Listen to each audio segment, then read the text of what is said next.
Welcome to my channel. Subscribe, listen, and enjoy my stories every day. The autumn wind whistled softly through the half-opened window as I sat at the kitchen table, nursing a mug of coffee that had long since gone cold. My wife, Laura, busied herself in the other room, her voice barely audible over the sound of rustling fabrics.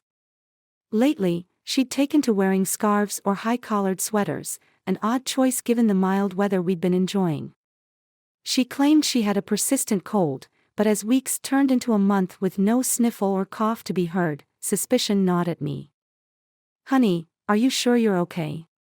You've been wearing those scarves for weeks," I called out, trying to keep my tone light. She popped her head around the corner, her smile a little too bright. "Oh, it's just a stubborn chill. Don't worry about me." But worry I did. Laura had never been good at lying to me, or so I thought. Her eyes darted away too quickly, her hands fidgeted with the edge of her scarf, and suddenly, the air between us felt charged with unspoken truths. The day's light faded, and Laura headed for a shower. The sound of water running was a siren call. I found myself standing outside the bathroom door, heart pounding in trepidation. With a gentle push, the door creaked open, revealing Laura in the full throes of her ablutions, the steam veiling her like a shroud. My eyes traveled to her neck, expecting to see the flushed skin of a rash or the pallor of sickness. Instead, I saw them, marks. Not just one or two, but a collage of hickeys painted across her skin, a timeline of betrayal in purples and yellows. Some were fading, others looked painfully fresh. Rage and heartache collided within me, a tempest too fierce to contain. "What do you mean?" I roared, my voice slicing through the patter of the shower like a knife. Laura jolted, her gaze snapping up to meet mine in the mirror. The color drained from her face, her usual composure shattering like glass. "Tom, How long, Laura?" My voice cracked around the edges, a mix of fury and despair. She turned off the water, her movements slow, deliberate. "It's not what you think. Don't lie to me. Not anymore." The room felt stifling, the steam a miasma around us. "Who is he?" Tears mingled with the water on her cheeks. "I'm sorry, Tom. It was a mistake." "It's a mistake. Is that what you call this?" I gestured to her neck, to the damning evidence that marred her skin. She wrapped a towel around herself, her voice barely a whisper. "It just happened. I didn't mean for. But it did happen." The finality in my voice felt like the closing of a book. "Get out. I can't even look at you right now." Laura pleaded, her words tumbling out in a desperate cascade, but I was beyond hearing. Betrayal had a look, a sound, a painful physical manifestation, and it was all I could see in her. Hours later, the house lay silent, Laura's presence erased like a bad dream. But the nightmare was real, and it had only just begun. As I sat alone, the weight of solitude heavy on my shoulders, I plotted. Revenge, cold and calculated, seemed the only path forward. Her life, once intertwined with mine, would unravel. I would make sure of it.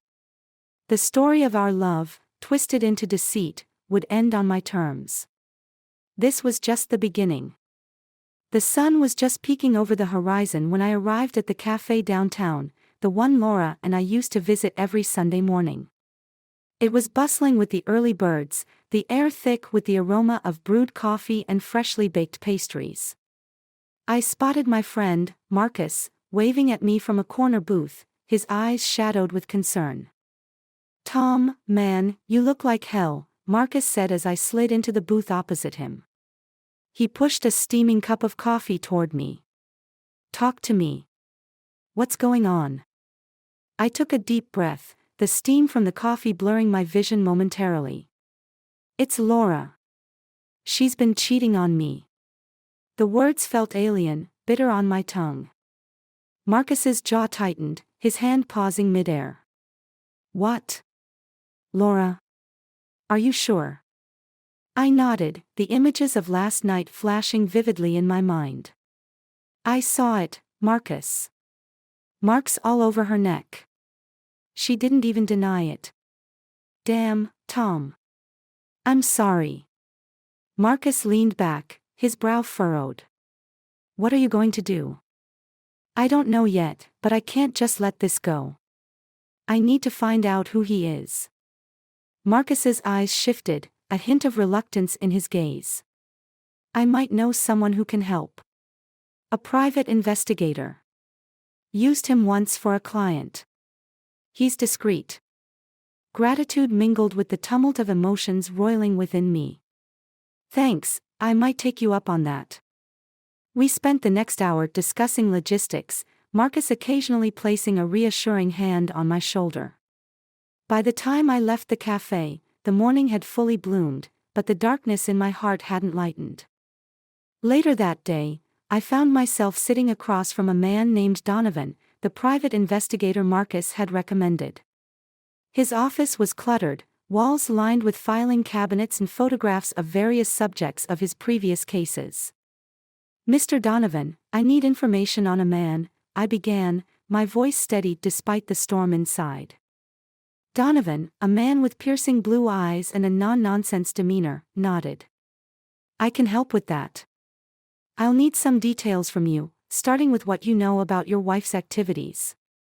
As I provided him with the necessary information, a plan began to form in my mind. Laura's betrayal wouldn't just end with our separation, I needed to expose her for who she truly was. Days turned into a week, and Donovan called me with an update. I've got a lead on the guy she's been seeing. Name's Daniel Keene. Works downtown at a law firm. Want me to dig deeper? Yes, I replied without hesitation, my voice a mask of determination. Find out everything. I want to know who I'm dealing with. The plot was thickening, each new piece of information a thread in the tapestry of deception Laura had woven. My next steps were clear. Daniel Keene wouldn't know what hit him. The fallout would be spectacular, a revenge served not just cold, but frozen. As I hung up the phone, a sinister smile touched my lips. This was just the beginning. Laura and her lover would soon learn the cost of their betrayal. And I, Tom Richardson, would be the architect of their downfall. The evening was draped in shadows as I parked my car across the street from the sleek glass building where Daniel Keene worked. My heart thumped with a mixture of adrenaline and cold resolve. Donovan had provided me with all the necessary details, times, habits, even Daniel's favorite haunts. Tonight was about confirming Donovan's information firsthand. As the office lights began to dim, I spotted him. Daniel Keene emerged from the building, a tall figure with confident strides and an air of arrogance that I could spot even from across the street. His hair was slicked back, and he carried a leather briefcase that matched his polished shoes. I followed at a safe distance as he walked into a nearby upscale bar, a place buzzing with the city's elite. Slipping inside, I found a secluded spot at the bar where I could keep an eye on him without being noticed. Daniel laughed heartily, his voice carrying over the hum of conversations. He was charming, surrounded by admirers and colleagues who seemed to hang on his every word. The sight fueled my anger further. After an hour, I approached him, my approach casual. Daniel Keene, I said, extending my hand as if in greeting. He turned, his expression one of mild surprise. Yes, that's me. Do I know you? No, but we have a mutual acquaintance, I said, the words heavy with double meaning. His eyes narrowed, searching my face for clues. I'm sorry, you are. Tom Richardson. I watched as the recognition flickered in his eyes, quickly masked by confusion. Should that name mean something to me? Daniel's tone was cautious now, guarded. It should, I retorted sharply, leaning in so only he could hear. Especially since you've been seeing my wife, Laura. Daniel stiffened, his facade slipping.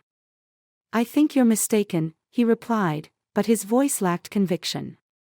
No mistake, I said coldly.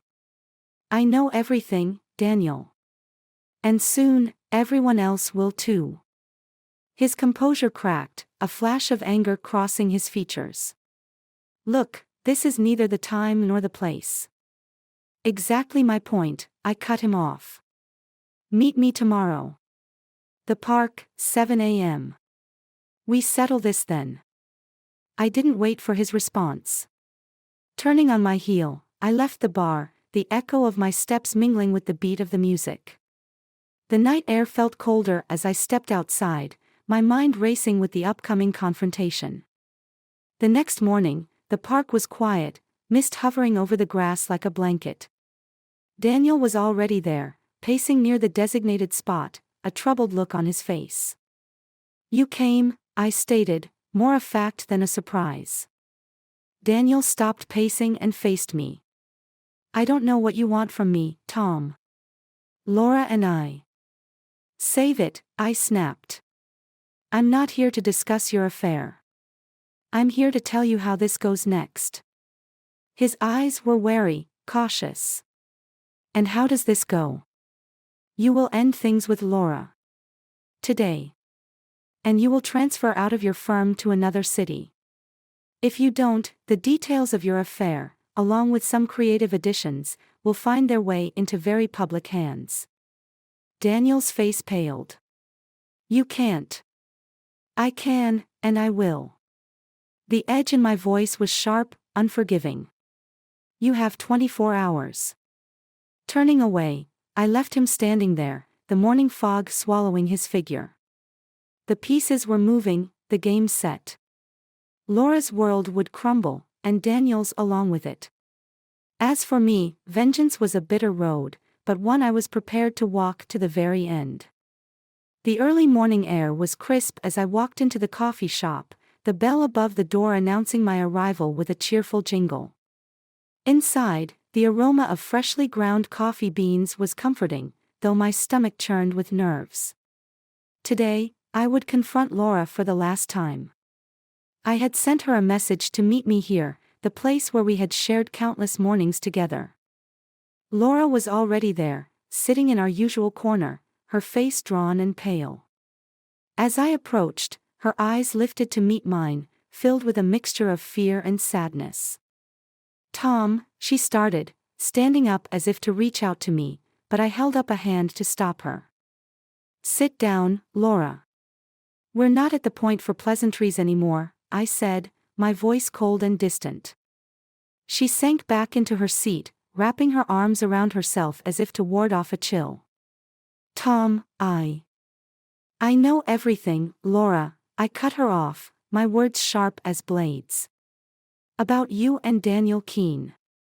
How could you do this to us? Laura flinched, then something shifted in her demeanor.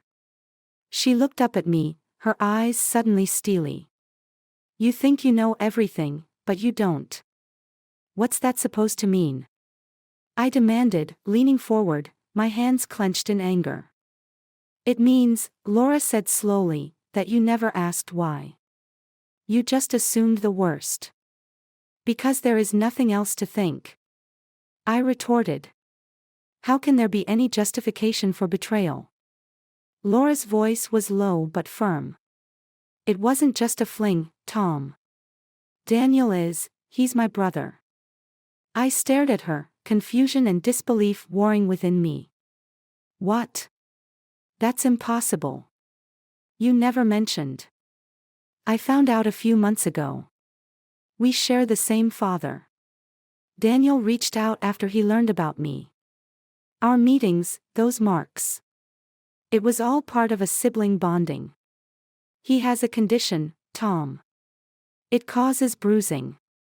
We were trying to keep it a secret until we figured things out. The floor seemed to shift beneath me, the room spinning as her words sank in. But why hide that? Why not just tell me? Because I was scared, Laura admitted, her voice breaking. Scared of how it would look, how it would affect us. I thought I could protect our marriage by keeping it from you until we were sure. I sank into the chair opposite her, my anger dissipating as quickly as it had flared. Laura, No, Tom. I should have trusted you. I should have been honest. Her eyes welled with tears. But you chose revenge over trust. How do you think Daniel felt, being threatened to move his entire life? Or me, seeing the man I loved turn into someone I didn't recognize? I had no words, the magnitude of my mistakes crashing down on me like a wave. I had let jealousy and anger cloud my judgment, had acted on assumptions without seeking the truth. There's nothing left to say, is there? Laura said quietly. Her look was one of someone who had been irreparably wounded. No, I guess there isn't, I managed to say, my voice hoarse with regret. Laura stood, her chair scraping softly against the floor. Goodbye, Tom. I hope one day you find it in your heart to forgive yourself. With that, she turned and walked out of the coffee shop, leaving me behind, drowning in a sea of my own misguided vengeance. As the door closed behind her, the finality of our parting echoed through my heart. I had lost everything, not because of her deceit but because of my own. The truth, so simple yet so devastating, was the cruelest revelation of all.